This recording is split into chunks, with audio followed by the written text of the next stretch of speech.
Drama serial की कहानी। बादशाह बेगम घूम रही हैं। एक लड़की जहां आरा, ज़ारा नूर अब्बास जहां आरा का किरदार अदा कर रहा है। ड्रामा सीरियल बादशाह बेगम, वो भी उसके साथ छोटी बहन रोशन आरा, कोमल मीर का सामना करना पड़ता है। बादशाह बेगम की खाम रस्म, जहां आरा को बख्तियार पसंद है, अली रहमान, लेकिन उसकी वजह से शादी नहीं कर सकता। खाम रसूमात, लेकिन वो उसके बहन भाइयों शाहमीर की हिफाजत करता है।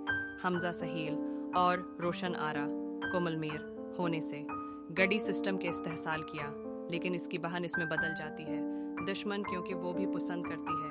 बख्तियार, बादशाह बेगम को बहुत गोली मार दी गई है। लाड़काना में खूबसूरत मकाम शहर संद पाकिस्तान में वाक़ई है।